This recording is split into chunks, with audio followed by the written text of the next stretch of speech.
Exploitation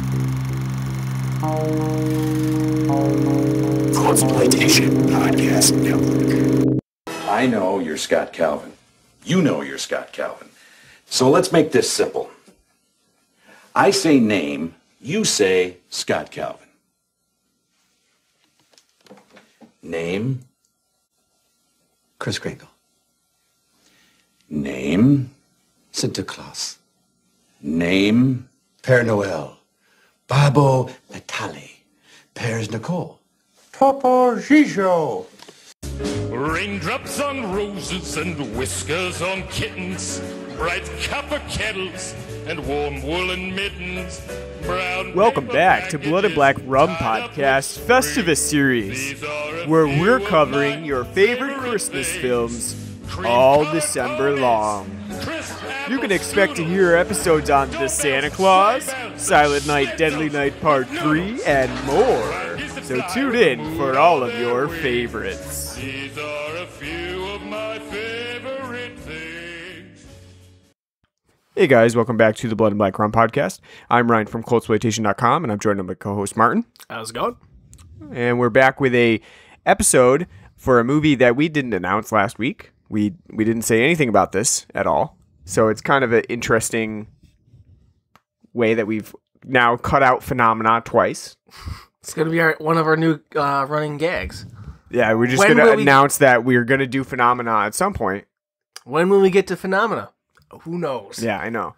Well, I was just taking a look at the schedule, and I didn't realize it like last week, but now as we're recording this episode, there's only 4 weeks until Christmas. So if we did Phenomena this week, it would leave a lot less time for us to do our annual Christmas episodes. And Festivus. Yeah, the Festivus series. And we try to do that, like every year. So I just thought it wasn't a good idea to do Phenomena, just in case we wanted to leave enough time to do all of the Christmas movies that we wanted to do. And so and there's a lot actually that I can think of that I want to do. We already named a few today. And in the intro, we named some that we definitely are doing, like today's episode, The Santa Claus. But there's also Silent Night, Deadly Night 3, which we have to continue the tradition. We do Silent Night, Deadly Night every year. So we're going to run out of that in 2 more years, but still, we'll do it until it's dead. We're going to rename our podcast The Warm Side of the Door Podcast. I think that would actually draw some people in, because they'd be like, I know what that is. Everyone knows. Because it's always Christmas on the warm side of the door. One of the things that's really funny to me, though, is that song, it doesn't have a following whatsoever besides, people who know Silent Night, Deadly Night. It's like, why? You know what? Why doesn't it ever get played? I'm going to call up the local Christmas stations that are playing, nothing but Bublé. Yeah. And Josh Groban 24/7 and, You request. Dominic the Donkey. I'm like, no. I'm like, why don't you give this lovely 45 from 1980 a spin? It's called The Warm Side of the Door. I think you should. I think that you'll find a lot of them will not know what it is, and they will be pleasantly surprised. And like, this is a Christmas staple. It's a holiday staple. One thing I do want to ask, because I don't know if it's mainly a Northeast thing or not. Is the Trans-Siberian Orchestra a huge deal across the country? Or is that just a Northeast thing? Kind of like how nobody really likes Dave Matthews, except the people of New York and around the Saratoga Springs area. That's interesting. I don't know. We'd have to throw that out to listeners because it's a big thing around here. And the weird thing that's one of the few Christmas music that I actually like. I like Trans-Siberian Orchestra. I've seen them.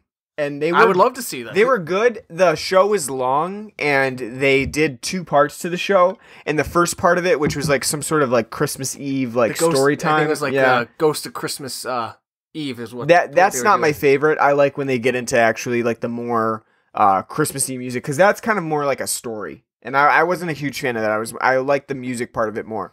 So I have seen them live. But they're a huge thing around here. The weird thing about it is they always come and play after Christmas.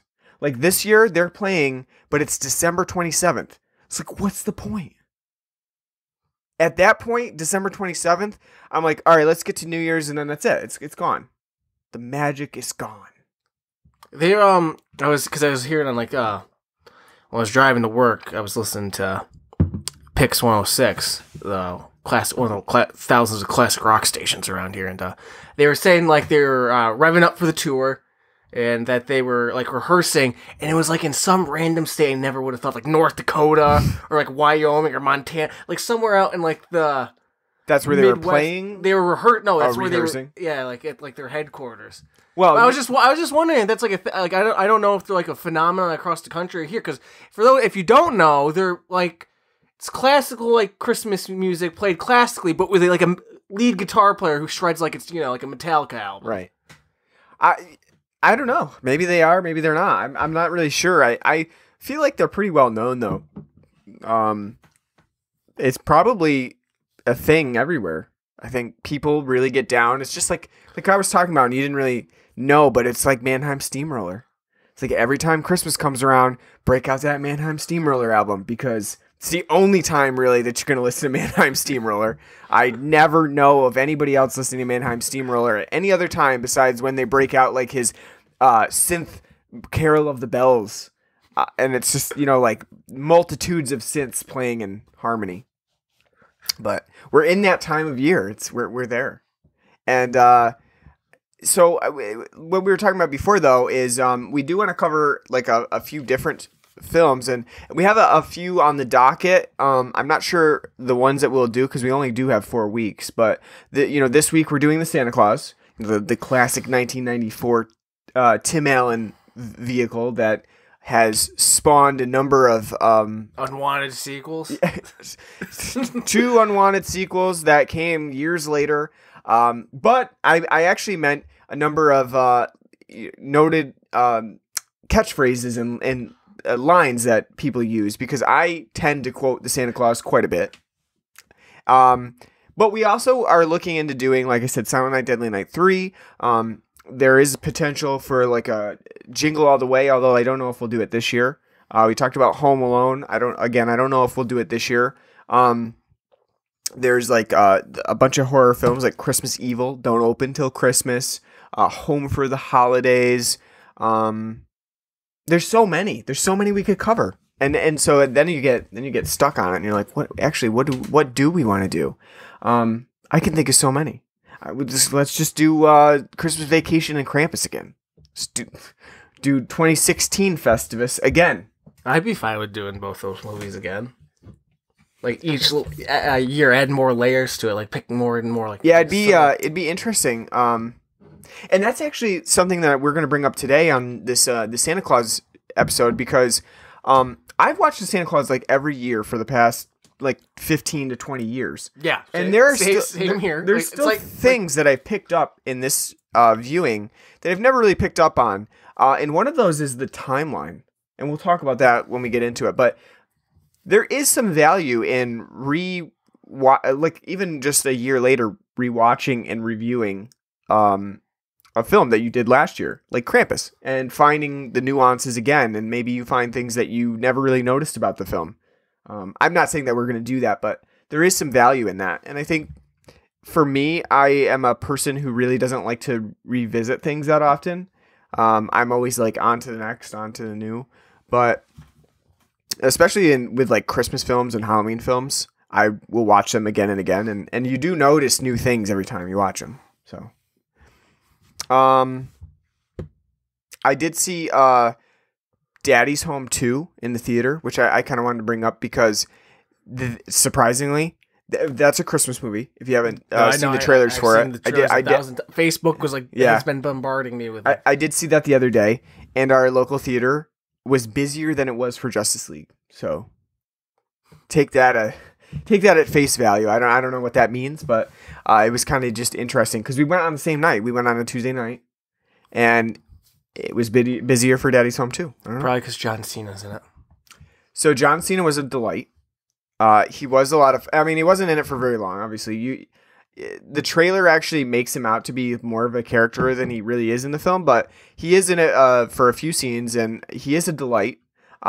He plays that sort of, what you would expect to see it be like a gruff figure. Like someone who doesn't take any shit, and you don't really want to mess with him. And then all of a sudden, he breaks into song at the end of the film. Spoiler alert if you haven't seen it, but it's not really a spoiler. But he breaks into song, and you're like, heartwarming John Cena. Like, oh, his heart melted. He's like the Grinch. Well, in wrestling, he's not like Grinch. He's all about hustle, loyalty, and respect, and being a good guy. He's the ultimate babyface. Yeah, I like that. I like that about that. So you see the other side of John Cena. It's nice. It'd be nice if he was an asshole. Everyone's been wanting him to turn heel for 10 years, but never gonna happen. That's a different topic. So today we're talking about the Santa Claus. One thing we got to mention: big news, really big news. Yeah. Ryan texted me this news, and it's like the thing that'll never end. We have 20 more Marvel films to look forward to after Avengers 4. Yeah. Not 20 more in general. After Avengers 4, they have another 20 slated. So the announcement was that, so obviously we have Avengers Infinity War coming up. So that would be Avengers 3. So that's the trailer just dropped today. Yep.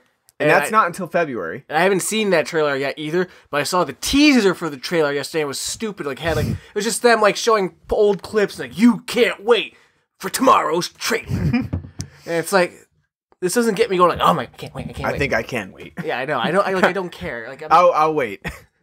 But the bigger news was that after Infinity War, obviously there are a few other Marvel films that are coming out. Black Panther, Ant-Man versus Wasp Man, with Wasp guy, Wasp Man, whatever it is. And then I can't remember the other one. I don't remember the last one that would be coming out with that. But after that, there would be Avengers 4, as yet unsubtitled. And then that Avengers 4 is going to be like the finale to this arc of the Marvel film. So it is going to like try to give it some sort of like closure. I'm assuming in sort of like people die, there's some big change up to the universe, and then from there are 20 more slated films to come after that in the Marvel universe that would take place after the Avengers 4 finale, which would change up the Marvel universe significantly. So no one really knows what that means. Does that mean like a new slate of like characters? Like is Robert Downey Jr. technically like quote unquote retired from Iron Man? Is it someone He's new? Gonna have to. Like, can you imagine him like agreeing to be like Iron Man till he's like 65? I mean, by a certain point, he's gonna be like, "Look, I got enough money. I'm good." I would think that it means in some way either retiring some of those characters, like Robert Downey Jr. Maybe he dies in Avengers 4 or something. Oh, Venom. Venom was the other one. Venom, yeah, that's right.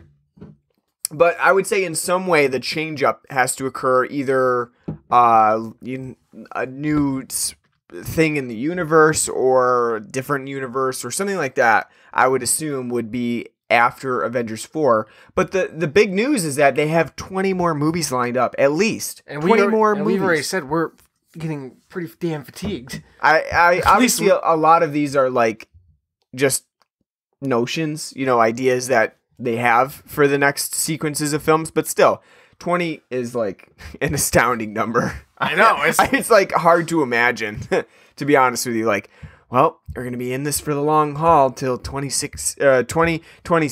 So just hold on tight. Yeah, I don't know. It's crazy to me, but when they announced that with Star Wars, that might be the day I check out. Like, all right, done. You got enough of my money now. Star Wars, I'm done. Yeah. I'm going to switch over to Star Trek. At least they're, a little bit more controlled in their releases. They're not just... They just do stupid shit like, hey, we got a new Star Trek TV show. But it's only going to be on online. One special channel that you have to pay for. On CBS, yeah. Instead of, airing it on television. We can't do that, boys and girls. We got 3 different versions of NCIS to have on. Los Angeles, regular, New Orleans. Isn't that one a New Orleans one? Was one. They don't really have any in. They have NCIS and then they have CSI. So like Miami, CSI. No, NCIS does have like 3 different like spin-offs. Yeah, they have NCIS and they have NCIS New Orleans, and I think that's it. I think Los Angeles too. Maybe, I don't know. It's like just ridiculous. I don't follow it. It's like what happened with Law and Order. Law and Order was great. Then SVU. I know a lot of people love SVU. Still going. I know, but I don't think it's as good as the original Law and Order. And then they had like trial by jury and criminal intent. It's like, Yeah. it's like stop. I don't know. All right, on to Beer talk. beer talk, because we have a new beer on the show today. We've had this style on before, but it's a different one today. It's one we've never actually covered here on the show. So we're talking about Brooklyn Brewery. Which I don't think we've done a Brooklyn beer. I think we have. I think we did the summer ale on here. Well, maybe you're right. Yep, no, that was we a did. year ago, but we did the summer ale. But this time we have the Brooklyn Winter Lager, and there's a distinction here that's important because Brooklyn also makes a winter ale, but this is not the winter ale. They're not the same thing. We've had the winter ale. It wasn't like the winter ale itself wasn't really all that spectacular, not memorable. I really don't remember it that much at all. However, the winter lager is really good. It's different. It's a Schwarzbier style. And I had never had it before, so I picked it up, not really realizing that it wasn't the same thing as the winter ale. Which, by the way, I would say, also kind of an interesting choice as your main style winter lager being a Schwarzbier. Mm-hmm. Not that I'm saying it's a bad thing, because black lagers are very good. But it's just Interesting, because again, outside of like Saranac, who has probably at least around here the most famous of black lagers and Schwarzbier, and their Black Forest, because it's a year-round staple and probably the best black lager you'll ever have. It's just interesting to me, like for a winter lager and their choice to be Schwarzbier. Just like I said, just because it's not like yeah, it's not a common style, really, or at least around here, which you'd think it would, because the whole feel and profile and taste of like a Schwarzbier like encapsulates the Adirondacks. It does, yeah. I think that Brooklyn Winter Lager is a tasty beer. It is pretty much the epitome of what I would think of as a Schwarzbier. Very much, it has a lot of caramel note to it, subtle chocolate notes to it, really heavy malt presence. Mouthfeel is pretty like, yeah. I would say it's not super thick. It's not like stout like thick, but it's got a nice full body to it. And I would say that it's really good I like it a lot more than their last year's winter ale, for sure. I think the winter ale is like a staple for them too. They might just be doing this too.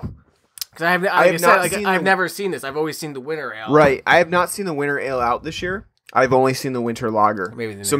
I think they've replaced the winter ale with the winter lager this year. Because on the bottle, even for this one, it says Brooklyn seasonal. So I think that this is like their seasonal for this year. They're not making the winter ale. But I would agree. It does.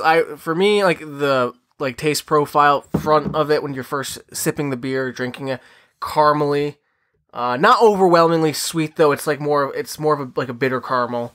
And then you're right with like chocolate notes, and to me it's like a very dark chocolate, very rich, nice, clean finish to the drink. Very, very easy to drink though. It's got those flavors, very malty, nice and bready, as you said. It's got pretty big body on it, but it's really good. Schwarzbiers is one of my favorite styles, especially in this time of year. The only thing that I would say about this style, and any Schwarzbier really, is that it's not a really good like food pairing beer. In terms of like if you're having like a meal, eat licorice. Yeah, it's not really good to pair with a meal. It's like a dessert, yeah. Yeah, it's more of a dessert beer. You're not going to want to go and have dinner with this. Yeah, I would say. Like, I would say if I was if in this time of year, if I was eating like steak, a potato, and some like asparagus or green beans, I would drink this with it. Like you got to have like a hearty meal, or like maybe if you're drinking or having like a hearty soup, on like a cold winter day, like having some French onion, it would be a good beer to go with it. Yeah, I mean the other day I had spaghetti.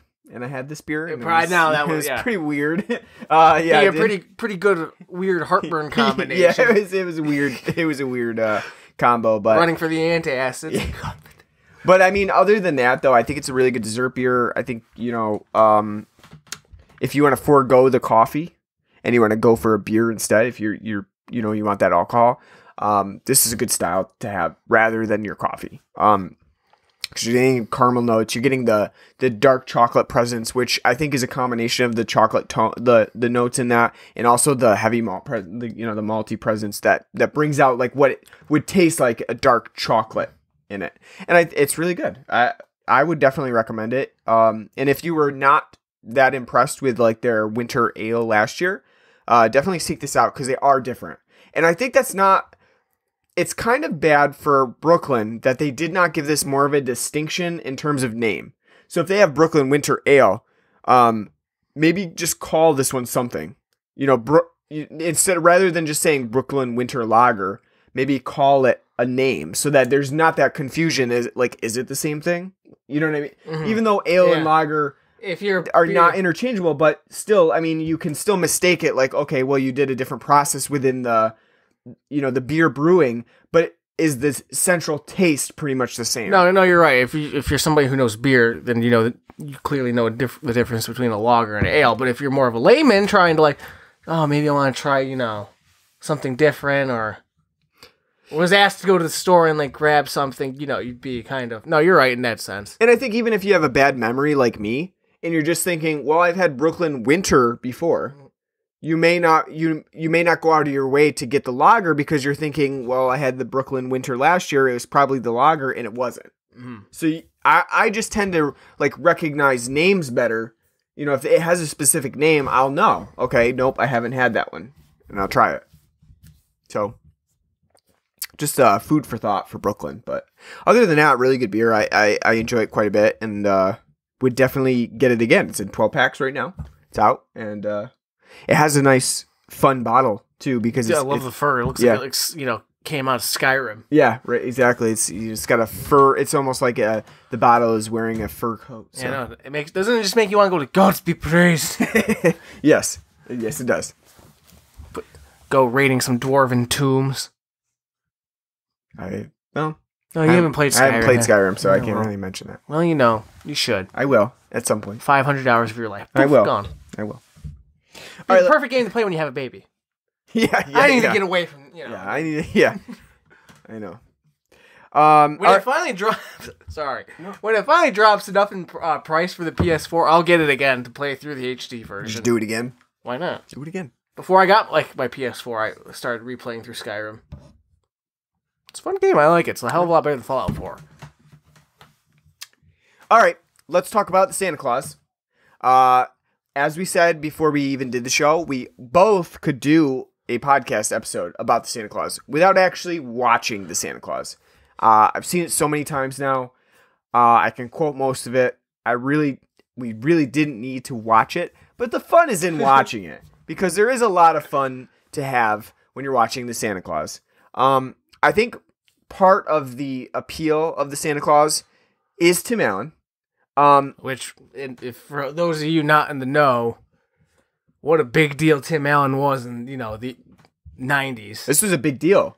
This was prime home improvement territory, and the Santa Claus does not take a moment to not remind you of that in some way. Like there are certain moments here that are clearly designed to have callbacks. All you need him is to go, huh? Right. I mean, he does. I mean, in some ways, he is making those grunting noises. But I do think that in this film, they intentionally are drawing that parallel to like, hey, Tim Allen's in this. He's also in your favorite show, the favorite sitcom that's airing right now, Home Improvement. Because there are a few moments like when he's cooking the turkey at the beginning of the film and totally botches it. Really fucks that turkey up big time, which you mentioned. How the hell do you burn a turkey so bad that it catches fire? Especially because at the beginning of this, he's opening the cookbook and he's seeing the recipe and it says 4 hours to cook a turkey. And obviously he does not have 4 hours to cook this turkey because he's getting home late and it's probably 7 o'clock already. Put it on broil and through that turkey, pow, I mean, what did he do to this turkey? Did he stick it next to like the burner? Was it like on the burner that just touching it and it caught on fire? How did he burn a turkey like that? Not only that, in such a short he had time? Everything else already made, like the potatoes. And that too. Like everything, like the whole spread of this meal, which is pretty huge, which is only for him and his son.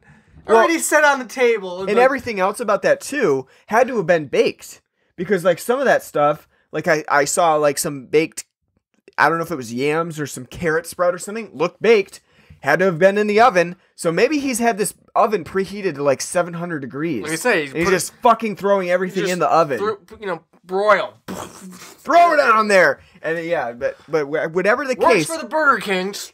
Unless maybe potentially too, the turkey was super fucking dry, because they would have had no time to baste whatsoever. It would have been literally just a dry turkey that he threw in the oven. So maybe it's possible.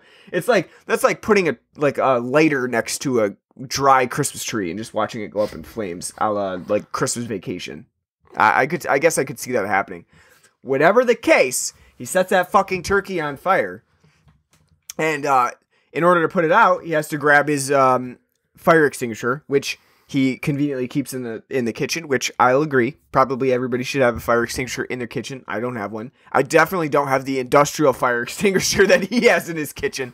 But he pulls that out and he kind of gives that like home improvement spiel of like, it's always good to have this is why it's really important to have a trusty working fire extinguisher in your kitchen. Just need Al Borland to pop out. Yeah. And like, cause he's already like demonstrating it home improvement style. And I don't feel like that was just a coincidence. It was like, that was definitely designed to be like, hey, remember this guy? If you didn't realize, this is Tim Allen from Home Improvement.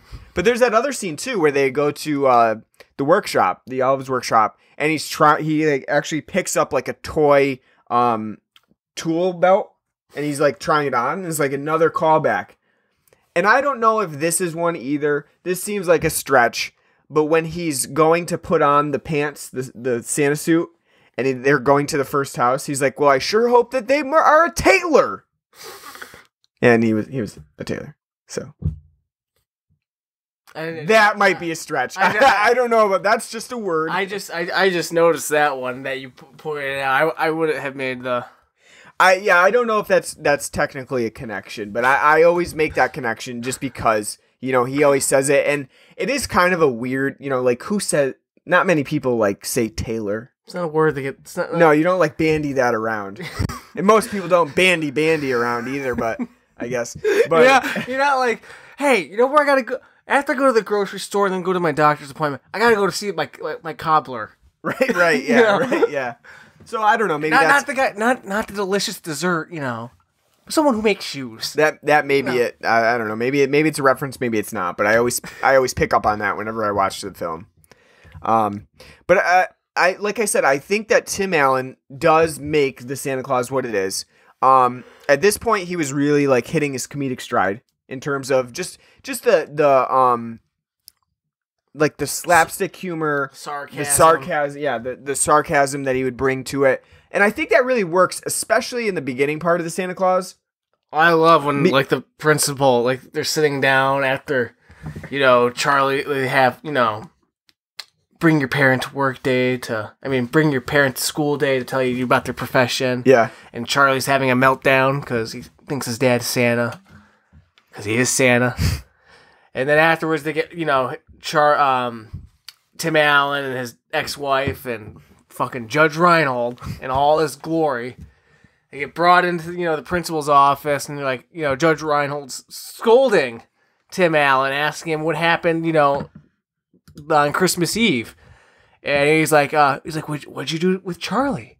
And he's like, ate a bowl of sugar, drank some brown liquor.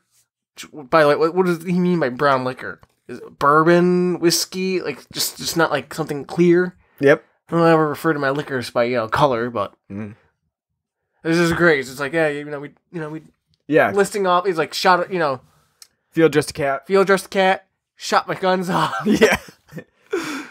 Yeah, no, it sounds like Tim Allen like going through his like cocaine days, like like pretty much is like, well, that's what I did today. I don't know. Yeah, no, I do like that part as well because he never really lets down on the sarcasm there at the beginning of the film, and I think that's probably my favorite part of the film too. When he's actually turning into Santa Claus and becoming like obviously that's the change in his character. But I do prefer that the sarcastic Tim Allen who's constantly delivering like ridiculous one-liners and stuff. I love when he comes talking to the elves about homeowners insurance. Yeah, one of my favorite moments though is when he pulls up to the Miller house because Laura's having a conniption because Charlie's still like it now. It's weeks after Christmas has passed, and he's still having this. He believes that they went to the North Pole and that his father's Santa Claus. So Scott comes over, he pulls up, and Laura comes out and she's like, yeah, he's jumping around on his bed in red galoshes. And Tim Allen just replies, yeah, that's fine, but I didn't ask about Neal. I'm wondering about which is Judge Charlie. Reinhold. Yeah, and that's so I love that part just because of like the just very wry delivery of that. It's great. It's a great moment that I think like just those moments within the Santa Claus that while like this is a family movie, it's a PG movie, but some of those things are really going to go over the heads of those kids, like those witty banter moments that Tim Allen gets. Even this is one thing that I never really recognized in the film until like I got older and as I was watching it, but the Rose Such a Clatter reference, and then the ladder actually appears and it says Rose Suchuk, like that, like Suchak, and it's like a reference to the actual name of the ladder. I never really got that until way later when I was watching again, and I was like, oh, okay, I understand what they're saying now. And I guess I never really noticed the plaque on the ladder itself, but this is a little clever wordplay about a literal ladder. Well, and the title's a clever wordplay too. Yeah, exactly. The Santa Claus, but it's spelled like a contract clause. And that's how he gets into this whole debacle. Yeah. I mean, I think that the writers did a really good job with that too, because that's an ingenious little play on Santa Claus. To actually have a literal clause within this one small little business card that Santa Claus carries around with him. That's like, oh, if you try on this suit and pants, you're fucking Santa Claus now. I hope you're happy with that. Which, by the way, I love. It's like any good contract, it's in like minuscule writing. And I also love too, like when they, Bernard the elf's showing him that clause. They're talking about the clause, and while they're walking around, they just so happenstance to walk by a fucking magnifying glass so he can hold it under so he can read off the clause. Yeah, one thing that you notice about as you get older, you notice this about the Santa Claus, is that a lot of things that happen in it seem to be really sinister, like maybe unintentionally from the writer's standpoint, but like watching it, you notice like some of those things that are just like, wait, why? Because like, why would Santa Claus, if he legitimately loved his job and he wanted other people, like-minded people, like if he so happened to die, to love their job too, why would he put the clause in fucking so minuscule writing that you can barely read it with a microscope so that someone else would get stuck with this? It almost seems like it's a burden. It's a chore. And it's like Santa Claus, especially when he actually falls off the roof and he's kind of waving goodbye, it's almost like, fuck you, you're stuck with this now. Like, he's like, I'm free! Yeah, exactly. It's like a curse. And well, what should I say? This would be great. I want to see a prequel. So, like, is this the original Santa? He's been Santa for like 2,000 years? Or is he like the seventh Santa now? Because in the clause itself, it says, you are Santa in perpetuity. Meaning, you're Santa forever unless... Yeah, by design or by accident. Yeah. So, again, what does that mean by design? What is Santa's lifespan if it's, by design? Because by design would hint at, like, he's got some kind of expiration date. So again, how long does Santa live for? I mean, it would be a long time because his elves live for 1,200 years, so how long could Santa possibly live for? Way longer. So, but yeah, that's not clear, but I do think there's that like sinister undertone of like, do you really want to be Santa? Like, it's kind of a burden. Well, it's funny too, because if something should happen to me, put on, the suit. Big letters right on the back, Yeah. But the actual clause of what happens once you do that, Yeah, well, you're stuck in it now, and next year you're going to get fat, and you're going to become me. Well, to be fair, because of all the magic, I mean, you don't get a choice in loving the role. You're kind of forced to love the role because through the magic of becoming Santa, you're just like, fuck it, I'm Santa. Yeah. I mean, I think that, like, the whole idea of becoming Santa is, I guess I wouldn't say sinister in a way, but it's almost like at that point you really don't have a choice. Like, the magic does force you to become Santa. And you brought up a good point in terms of Charlie. So, Charlie at the beginning of the film, Scott's son, or Tim Allen's son, he's really not into Scott. So he doesn't like him. He doesn't want to stay with him on Christmas Eve. Because like every 90s movie that has a father and a child. Literally rip this from Jingle All the Way. Well, that comes after. Right, this. exactly. Or Liar, Liar. Yeah, exactly. Like any another Tim Allen movie, Jungle the Jungle. Yep.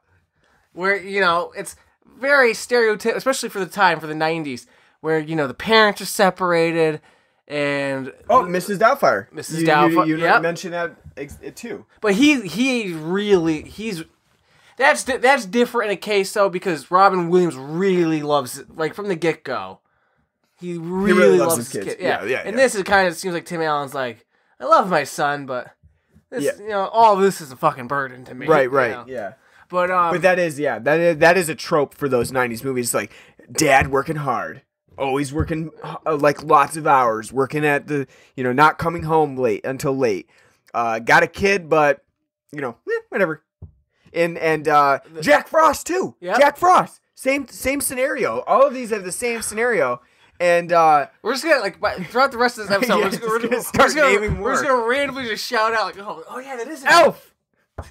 But yeah, no, you're right. Which, by the way, I always found like stupid, especially like in Jingle All the Way, because they're not divorced; they're still married, right? And she's bitching at him, like, you don't ever see your son. He's like, I'm working all the time. I'm sorry for the house, this overly having a great house in suburban America next to Phil Hartman. Yeah, God. I even as a kid, that like bothered me. It's like, you ungrateful bitch, Yeah. Like, I don't even think she has a job in that. Like, well, at least like in Mrs. Doubtfire.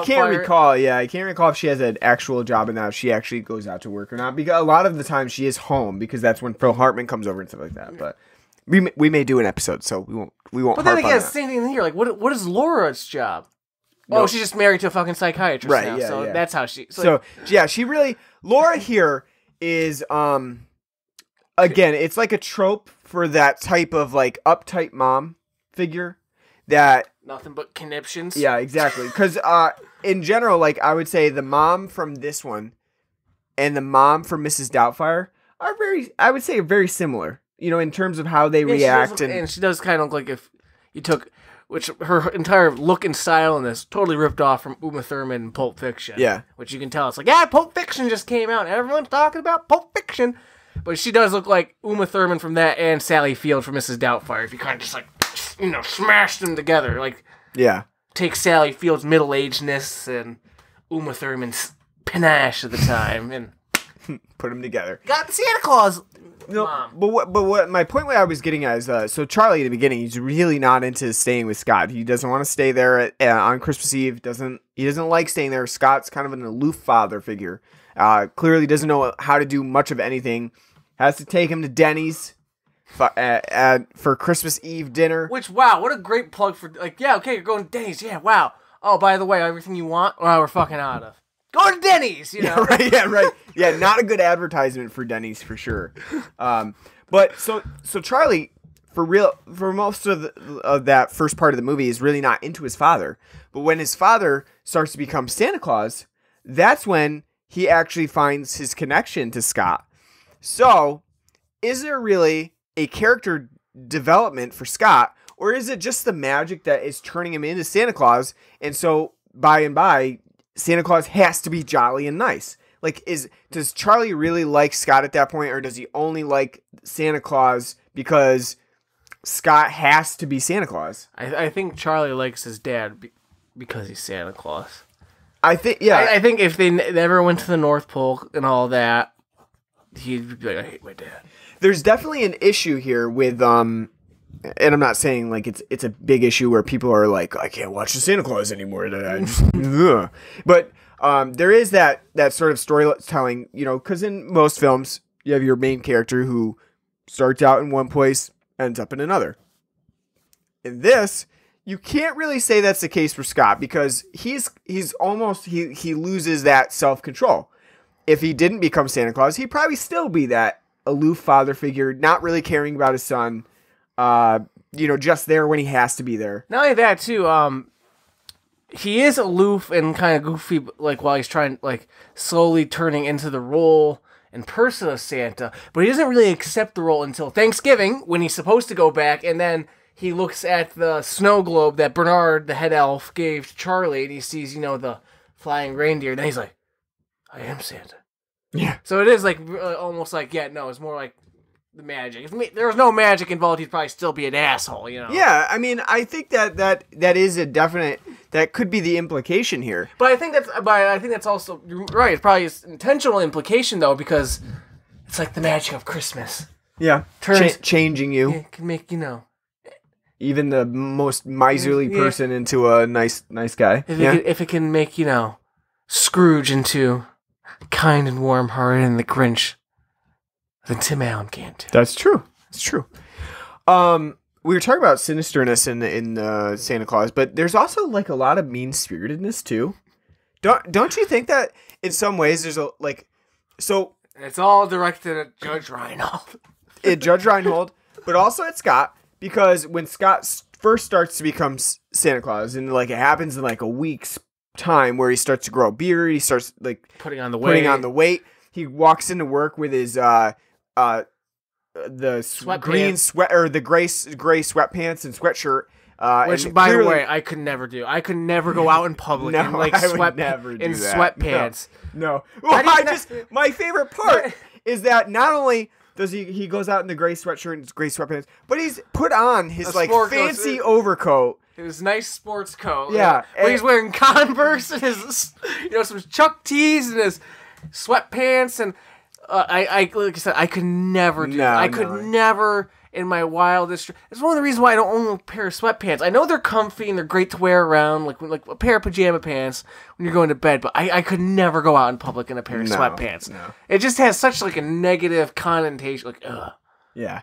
I mean, but I love that though, especially because he also like kind of runs up to the door and then steals himself like nobody saw. Nobody saw, like you just ran like 3 steps and then had to steal yourself to come in the office. But there is that mean-spiritedness, like when he gets in and like literally people are just like, staring Scott, what happened to you? What happened? What's your weight? I know his boss is like, your weight, what happened? It's like, oh yeah. Can you imagine? Hi, Peter Boyle. Thanks for that. Can you imagine now if you walked in and somebody was like, what happened to you? You're looking fat today. You get fired. And you would be like, well, that was fucking harassment. I can't believe, I'm having a bad day already. Well, it's the same thing, too, with, like, the girl sitting on the bench thinking that he's Santa Claus, and she, like, slowly... Oh, God, yeah, like, oh, God. Like, oh, my... Like, today, that'd be, like... Yeah. Can't do that. It's pedophilic. I mean, yeah, I just, like... Yeah, that is like an understatement, because after that occurs and Laura and Neal come up, Scott's like, this must look pretty awkward. But at that point, I think now in 2017, you wouldn't be like, that looked pretty awkward. You'd be like, holy fuck, I don't know. She just jumped on me. I really don't know what happened there. That was not me at all. You'd be like trying to figure out. Somebody hacked my Facebook. Yeah. Nobody. So going back to that, like that office scene though too, like not only does Peter Boyle bring up his weight, so there's a very direct and pointed like, whoa, your weight. Not only that, but you also have after Scott orders the the entire dessert menu for his lunch, the woman next to him is like, it was a bee sting, Scott. It's like, fuck off, lady. Clearly I was lying about that, but thank you for bringing up the lie and just making it even worse.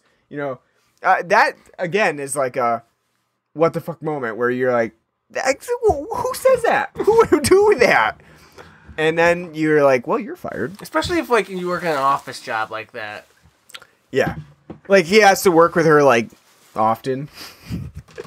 And then he just knows, like, oh, you called me out on my weight.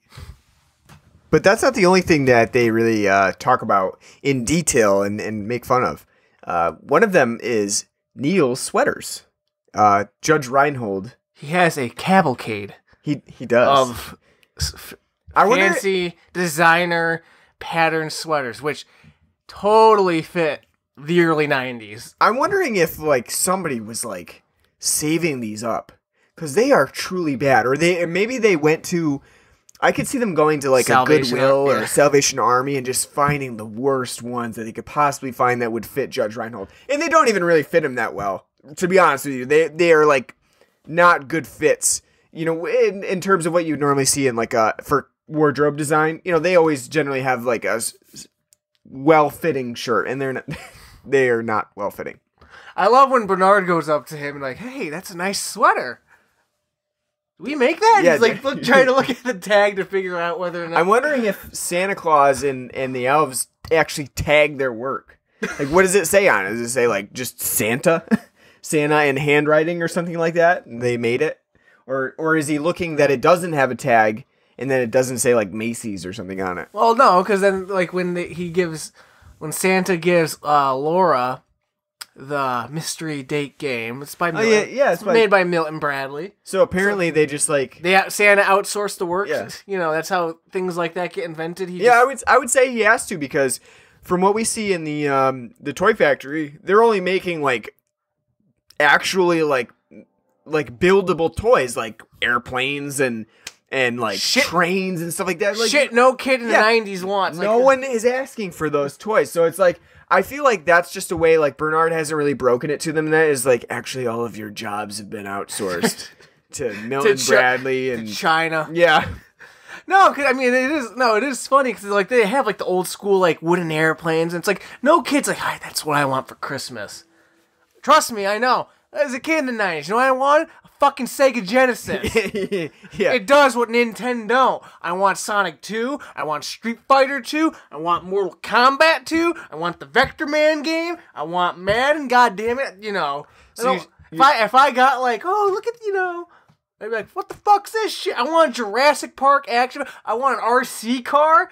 What's this, paper airplane crap, So you're saying that Charlie wouldn't want a snow globe? He's kind of tarded. So. Oh, poor Charlie. Got that great bowl cut from the 90s. Yeah, absolutely. You were the only one that didn't have I that. did not have one. I didn't have the hair for it. You had a rat tail instead. Yeah.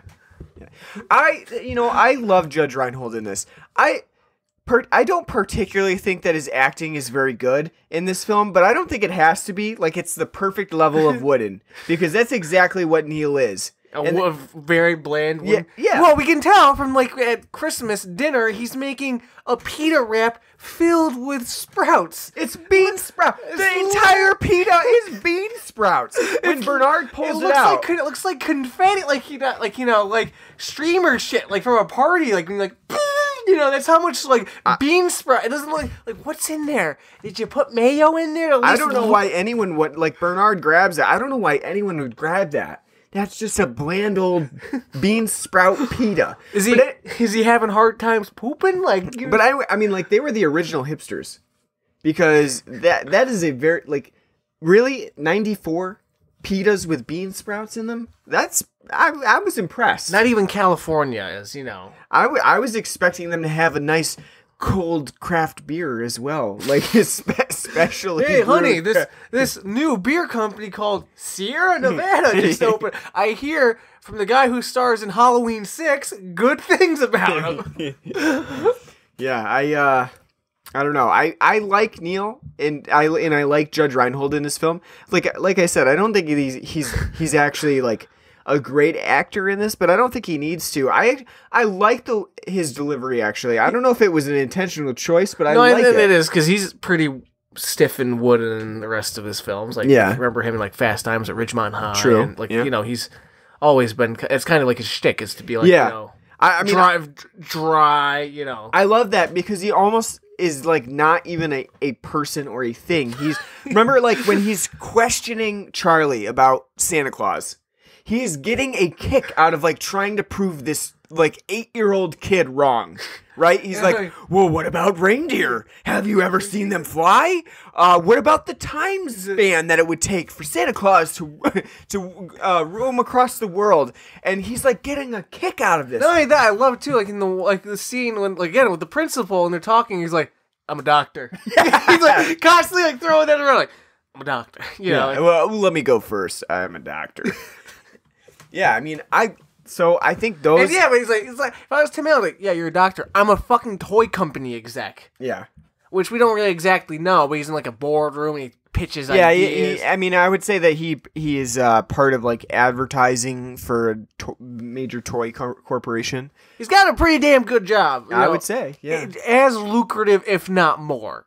Yeah, That, you know, being a psychiatrist. So I mean, yeah, I would say that he has a very good job, and he does that does lead to like one of the funnier moments in the film as they're rolling out this new toy, the Total Tank. the Turtle Tank Which for that's Christmas. such a 90s name for a toy. Like, get your Total Tank! Yeah. And the whole like advertising idea is that the Turtle Tank is being piloted by Santa Claus. It's gonna be his new sleigh for Christmas. He doesn't need no sleighing reindeer no more. He's got himself a Panzer III to go down. Yeah, and Scott just comes out with because at this point he's becoming like into that Santa Claus spirit. He's like embodying it. I love it too when he first looks at, like, okay, Santa's getting ready. He's like, look at you, like, flash He's to him. And he's literally like, excited. I know, he's like eyes lit up. He's like swiveling around in his That's great. chair. That shows Tim Allen's range. It shows his range in terms of like just emotions and facial expressions that he's got. So he lights up there, and I just love that, you know, when he actually reveals that it's Santa Claus on the Turtle Tank. He's like, well, isn't that a pretty picture? Santa Claus rolling down the block in a Panzer! It's a great moment. Oh my god, it still makes me laugh. It still makes me laugh too. There's a lot of things in this film that still make me laugh to this day. The one that really gets me too is, like, we talked about that Denny's scene. But when they go to Denny's and he sees that dad, because every dad and their kid is in Denny's, and that's, I mean, it's his stereotype, obviously, but I still find it funny. Yeah, single dad bringing their kid out on Christmas Eve, but he sees a dad across the room, and he said, "Burn a turkey too," and he just holds up a burnt hand. It's just like, you get the picture. No dialogue needed. And Tim Allen replies with like a woo.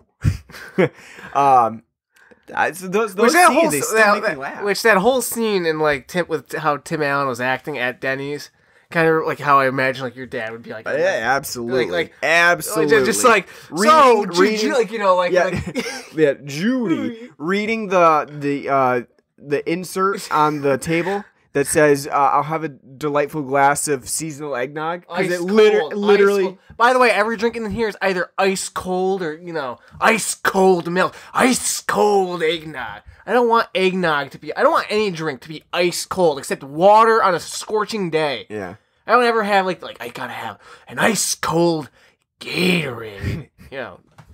But I like that. Like that would be like my dad, who would pick up the sign on the table and then read it, like, literally, because he does read it, because you can see both front and back, and he says, like, delicious seasonal eggnog on the sign, and that's what he says, and that is like my dad. I agree, and my dad does kind of look like Tim Allen, so I do get those kind of like memories of, like, yeah, could be my dad if he and my dad is kind of Republican too, so it does fit the bill, I guess. Yeah, we also talked about how they had candlelight, you know. For what Denny's has a candle. Not only that, especially today, they'd be like, that's a fire hazard. You can't do that. You don't have unshielded candles anymore. Like, if you're gonna have a candle, you have to at least have like that glass protecting around it. It'd be even more 90s if when they came into Denny's, smoking or non-smoking. Yeah, for sure. Yeah, that was. It's hard to remember, but that was still a thing. I mean, that was a thing for a while. It wasn't until like 99 when I think in New York they outlawed. And I remember my mom was pissed off because I always hated as a kid, like, smoking section, and then like I mean, I totally remember it. I remember being in smoking sections, but it seems like a world ago. Like, it never happened. Like, that was such a crazy time. I know, just thinking, just like thinking about like this was used to be a thing. Yeah, I know, it's weird. It's a weird thought At least they had the courtry if you're gonna light up. Here's a section where everyone's, I guess. It's like, well, you want to die, you die faster. Hopefully, everybody's smoking things that smell good to you. That was a weird time for sure. Well, wouldn't it be nice if they still had that you can go to Pizza Hut and smoke a cigar? I guess. Like I'm having this stuffed crust pepperoni. what would go better? And then lighting up my ass blondie too, yep, there we go. And what would go better? What do you think? Because this film definitely incorporates like very early CGI in it and green screen backgrounds. What do you think of the special effects in this film now? I mean, I'm fine with green screen even when it's terrible because it's just a trick as old as like cinema itself in some shape or form. Mm-hmm. So like even like when it's like distracting in movies, I don't it doesn't really bother me unless it's like really terribly bad, which in this it's not terribly bad. Mm-hmm. Like even like when they're like something like this, like set design, like when they're at the North Pole outside waiting to be brought into Santa's lair for the first time. You can that totally looks like a soundstage, not the North Pole. Yeah. The way the snow looks and how fake. Some of those things really just jump out at you. It's like, that's. But again, I don't have a problem with that because, at least they didn't have a fucking CGI background. But when they did use it, like with the reindeer flight, like when in the sled, no, it looks bad. The last scene looks like flying off into the. Yeah, it looks like a Sega CD, Yeah, it definitely does look like animation for sure. One thing I gotta commend them on is not using CGI or green screen reindeer.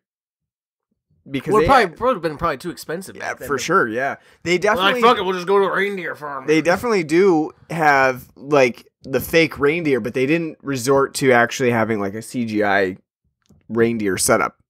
They actually had some practical effects with that. It's kind of nice, even though like it's not. They're not anything now that we'd look at and say like, wow, that was impressive. It's still nice to have those practical effects. It's a nice touch. I agree. I like that. I like that a lot. Though they do make Comet's eyes and mouth look, kind of like fucking Mr. Red. Like, yeah. One thing that we didn't bring up that we talked about when we were watching the movie is when Scott receives the list, proudly displayed by Federal Express. FedEx for you youngins. Yeah. Which I don't even remember when they made like the switch and like the logo design. No idea. Because as long as I can remember, it's always been FedEx. Yeah, they proudly delivered the list. And the one thing that's funny is, first of all, Scott answers the door and he's told that he's getting a package. He didn't see these 5 vans. Yeah, he's getting these packages, and he's like, "Oh, a package." And like, "Oh, you've got a few." And first of all, at that point, obviously there's no Amazon. So if you're getting a package, where the fuck would it been? You would be curious. You'd be like, "What? What is this?" I know. Package? Like, wait, what am I signing? Like, oh, goody. I know. Wait, what am I signing for to accept here? It's like 7 Encyclopedia Britannicas that came. Somebody put you down for in a mail order. No, but so he's not really questioning that. But then the thing I love the most is that this Federal Express guy is so like nonchalantly like, yeah, there's a few packages, and then it turns out being like 7,000 boxes that 5 Federal Express vans had to deliver. Yeah, and because what happens too is he's like, oh great, I'm gonna finish shaving, just leave it in. Which, by the way, another thing today. Would you like if like the mailman came like, oh, I'm gonna go fucking take a shit, you know, do whatever you want in the house. Yeah, have free range of dropping the shit off here at my house. No, you wouldn't do that. You'd be like, oh, I don't think the Federal Express guys would do it. I don't think they would come into the house like that and just drop things off. Well, maybe they're like, they get paid hourly, so they're probably like, we're not getting enough hours, So. But my favorite thing is that this guy. Just does not react the way I would react, because if I had 7,000 boxes to deliver, I would be marching up to that door and being like, "Are you Scott Calvin?" And be like, "Yeah, I'm Scott Calvin." Be like, "What the fuck, man? What the fuck is in all of these 7,000 packages? Because we have to unload all of these." That's what I would. We don't have enough hand cart dollies at the warehouse for this. This is nonsense. Yeah. There would in no way would I just be like, well, you've got a few packages. That's the understatement of the year for like 7,000 packages, and not only that, these are like reams of paper. So at that point, it's not like it's like a light box. It's like a 15-pound box of paper. I know, and it comes like the boxes like look like fish tackles, like they're coming in like like. Yeah, the Federal Express guys would not be happy with this delivery. I bet they all, when they drove off after that delivery, they stopped at the bar. I can see them just having the window open with a fucking middle finger out. Just like, yeah, that's what I would do if I was that. Yeah, FedEx half the warehouse had to come down here to bring your shit. I hope you're happy. No one else is getting their mail today because of you. Yeah, right. Yeah, no one else. We had to bring the entire FedEx crew down that lives in the city. Yeah. The other, like we brought up in the beginning, and I want to talk about it, is the span of time that takes place in the Santa Claus. So one thing I do like, and this is a pet peeve of mine, and it's really stupid. I get that it's stupid, but I don't really love when Christmas movies actually go through to and Christmas takes place in the movie. It always feels like a letdown to me, because my favorite part of Christmas is the lead up to Christmas. It's not really Christmas Day, so I hate it when movies actually do Christmas Day. You're all foreplay, no action. That's right. And so what I like about the Santa Claus is that we see two Christmases. We see the first Christmas where Santa Claus dies and Tim Allen takes his place. And then we see the next Christmas where Tim Allen is actually Santa Claus. So I like that. That's nice. We get two Christmases out of it. However, the one thing that bothers me is the time span of how the film shows us the movement in time of like how long it takes for this. Okay, this is one thing that always bothers me too. We do get to see the day after Christmas. Snow's gone. It's just snow. I hate in movies and TV where you see like, oh, it snows because it's Christmas. It's the magic of Christmas. And the next day gone. It's like the day before, like 110 degrees, and then it's kind of like with Hey Arnold. Like they had back to in the same 23-minute episode, the two because they had two episodes. They had the two breaks. Stories. But the one time they did the two weather ones, the one with extreme heat, and then the snow day were in the same the same 23-minute block. So you had like the snow day episode, and then you had the summer heat episode. They don't go together. Well, it's not too big of a dichotomy. It doesn't work. It's like, wait, it just they had a blizzard this episode. Now you're saying it's 110 degrees out and the Jolly Ollie Man's raised his prices on ice cream? I think is it El Nino? What's going on? One thing that doesn't really come out though is that change from, like you said, it looks like it's like the day after Christmas or the week after Christmas and all the snow's gone. However, we don't get a span of time, so we don't even know when Scott begins to like experience his change into Santa Claus. We don't really know how long that's been from last Christmas to the next Christmas that we're celebrating. So like, is it summer still? I mean, we do see some like what looks like it could be summer months where Charlie's playing soccer, but I've never really noticed it, but it became kind of an issue in this viewing experience, where you don't really know how long is passing during each of these scenes. So it kind of leaves it up to, I feel like that takes away some of the impact of like Charlie not getting over his obsession with Santa Claus, because we don't know if this is a week later. If it's a week later, like that's not that long for him to get over it.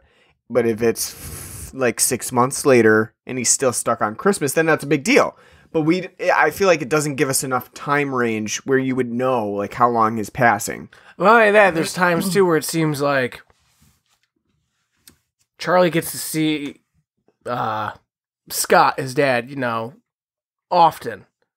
But then there's times when it seems like he hasn't seen him in fucking months. Right. Yeah, and they live in the same goddamn city, so it's not like you don't really ever get you don't know how long has passed, like within each of these scenes. And the biggest one that really impacts the film itself is when Scott returns to Charlie's house, after they've made the decision that they're not going to allow him to see Charlie anymore. He's lost his visitation rights. And he actually takes him with him to the North Pole, because we have to assume this is Thanksgiving, because there's a turkey on the table. Bernard eats that, and he says the turkey's dry. And that's the time when he was given to return back to the North Pole. Which, by the way, that's funny, too, because earlier in the film, when Scott burnt the turkey, Charlie said, well, Neal can cook. Yeah. Yeah, well, Bernard says otherwise. Neal can't. Bernard said, yeah. But I think that, so we have to assume that night when Scott and Charlie leave to actually go to the North Pole is Thanksgiving. So he's been missing for a month. So he goes missing for a month. And the film plays it off like that's not a big deal. I mean, obviously, yes, Neal and Laura have gone to the police, but they know that he's with Scott. But still, that's a big deal. That's like it's still kidnapping. That's kidnapping. And it's so funny because Santa Claus is kidnapping. So like it never really makes that plot line known, like how long that span is, but it has to be a month. It has to be from Thanksgiving to December 24th. And that's so long. Yeah, that's crazy to me. And that when he comes back, they're just like, Charlie, we've missed you so much. And they're not like fucking beating Neal or beating Scott to death. Like, you son of a bitch, you know. Right. Oh, because they just look in his eyes and they go, Santa? Santa? Which I do love that too. Because like for no reason at all, Laura's like, it's you, it's really you. Which, by the way, she's saying in a way too, like, that's the man, like, kind of like, that's the man I married. That's the man that, you know, gave me a good ride, made this one here. And she's all, you know. And then Neal's flipping out because, like, this is delusion. You're all in a delusion. This is crazy. And then he looks at him and he's like a child. Just like, I just love his delivery. He's like, Santa? Yeah. You know, he's like, no. Can't be. But I love that. That part I love. Just like, but that really got me in this viewing, because I was like, wow, Charlie's been gone for like a month. That's a long time for like his family to just be like, I don't know where he is. Scott has him. Hopefully he has good intentions. I don't know. And they kind of just leave it at that. And there's no real repercussion from that, because then on Christmas Eve, Scott comes back as Santa. And he's like, Laura, do you mind if I take him again? Like, okay, I guess so. She's like, sure, you know. and he takes him again, and it's like, you didn't learn, Laura. He's never coming home this time. he's gonna go live in the North Pole forever. But that time span is definitely an issue. I never really noticed it until now. All right, how Christmassy do you think the Santa Claus is? Pretty Christmassy. I mean, yeah. That was it. That's all you got. Yeah. Pretty Christmassy. I think it is. You know how some films, they take place around Christmas, but they're not, you know, they don't really have a lot of Christmas stuff happening? That's not the case with Santa Claus. Even the parts that don't take place during Christmas time, and we're meant to assume are just taking place like during the year, not during Christmas, they seem Christmassy. My favorite part is when it's not Christmas, and probably around Thanksgiving, is that when Scott has like really just bought into the whole Santa thing. He's like got a fucking ugly reindeer sweater on, and the Santa Claus beanie on, and nice pleated pink khakis, and he's really bought into it. He just, you know, I'm going all out now. I'm just gonna be Santa. Oh, nice, very nice. Veronica. Very nice. Nice. I would say it's pretty Christmassy. I mean, you get, as you said, you get 2 Christmases for the price of one. That's right. You get that. Multiple Christmas songs. The ending R&B Christmas song from the 90s, which apparently has not topped the charts because I've never heard it besides in Santa Claus. The one outlying song out of all the, you gotta shit to everything in the soundtrack is Christmassy, or in the original score for the film seems like it belongs in like Forrest Gump or, you know, a Spielberg film, because it's just so full of whimsy, you know, and magic. And then out of nowhere, you get ZZ Top's "Give Me All Your Lovin'" for the sequence of Scott getting ready to take off and ride into the night to be Santa. Yeah. I never got that. Just like ZZ Top. I mean, I love We need ZZ it. Top, and I love that song. I love that album, Eliminator. Couldn't they have done? They could have grabbed a Christmas song for that. Could have done like the Ramones. "Merry Christmas, I Don't Want to Fight." Yeah. There are a lot of Christmas songs, so why choose ZZ Top for that one? I don't know. It's a good question. There's There's a lot of like rock- upbeat, rocky Christmas songs like that, Do the Kinks like Father Christmas? right? Yeah, could have done. Yeah, that would have been perfect actually. The Kinks' Father Christmas for that, because he literally is Father Christmas at that point, and he's getting ready to take off. So it would have been perfect. They really missed out on having you in 1994 give them a soundtrack recommendation. All right, should we do? Because I would have been like, yeah, in Home Alone 2, where Kevin gets put on the wrong plane, you get to hear Tom Petty and the Heartbreakers, Christmas All Over Again. Just do that for the entire soundtrack. That's what I want. Christmas All Over Again by the Heartbreakers. Go. So, you want to give it a rating? Out of 10, Yeah. Judge Reinhold sweaters. All right. What would you give Santa Claus? Well, Pierre Noel. So on a scale of 1 to 10, Judge Reinhold sweaters is 1 the best because you don't want any Judge Reinhold sweaters. I want those sweaters. You want the sweaters. All right. I want those sweaters. Are you kidding me? So wow. Does the rating include enjoyment? like a nostalgia enjoyment of the Santa Claus? Well, you can factor it because the rating I'm probably going to give it is not going to make sense. It's probably, though, but when you put the context of nostalgia and all right. as a holiday film. I'm going to give it a 9. I enjoy it quite a bit. Gotta give it. See, I'm a stick. I enjoy holiday films quite a bit, so that's automatically gonna boost the rating. But I also love the Santa Claus. I would say, in terms of like a holiday movie, one of my favorites, like probably, I would say it's like a tie between like this one and Elf, and Home Alone is one of my favorite holiday movies. So probably not as high as Home Alone, but definitely above Jingle All the Way. Oh God, yeah. Some of those other, And you didn't say as you were just mentioning. Christmas Vacation, obviously, is way up there, up there. There you go. I was So gonna say like, but I would say Santa Claus is a solid 9 based on nostalgia, the fact that Tim Allen reminds me of my dad, and just the overall like tone of the film, which I like. For a PG film, it does tend to have more adult humor in it than probably what we would have gotten when we were kids. So as you watch it when you get older, you kind of recognize that more adult humor and recognize like the jokes that kind of flew over your head at that time. And so I think it gets better with age. I'll give it an 8. I'll give it an 8 out of 10 Judge Reinhold sweaters. It's definitely one of my favorite holiday films as well. I watch it every year. I don't like, as I've said before in the podcast, as Ryan has said before too, I'm a Grinch. I don't really care about Christmas. I don't really care about the holidays. I don't get all excited for all the movies and all that. But this is a movie like Christmas Vacation I watch every year. See it a million times. I think Tim Allen is hilarious in this. I think it's actually one of his better easily one of his better films. I think Judge Reinhold's hilarious in it. We didn't really mention him, but poor Eric Lloyd, who plays Charlie, not a good child actor. It's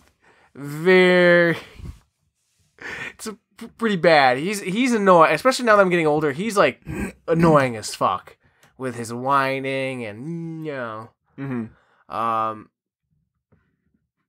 But other than that, I think it's funny. It has the right amount of Christmas. I love the idea. The overall idea for the movie is ingenious. Just the idea that if something happens to Santa and you put on the suit, you become the new Santa. and the fact that it's actual contract on like a business card. It's fucking brilliant. Mm-hmm. Absolutely great idea. I think that's where like the Santa Claus 2 really fell apart, is that they tried to reuse that idea of like another Claus. Well, that's stupid because it's like, why did no one mention? Took them 10 years for Bernard to like, hey, by the way, you got to get married by so and so. Yeah, I think that's where it fell apart. He wouldn't have mentioned that. Like, I don't think this idea works like 2 or 3 times. It works one time, and I think it works so well in the Santa Claus and not so much in the Santa Claus 2 and 3 because you don't really have a whole lot of room for Scott's character to grow anymore. He's Santa Claus and he is who he is, and there's not like he's just a little. There's not the progression that you get from the first one. He's just a little grumpier and sarcastic, than probably what you imagine Kris Kringle to be, right? Because he's still got a little bit of that, curmudgeon-iness. Yeah, to him. Yeah. And I think that's where those fell apart, and it just didn't work.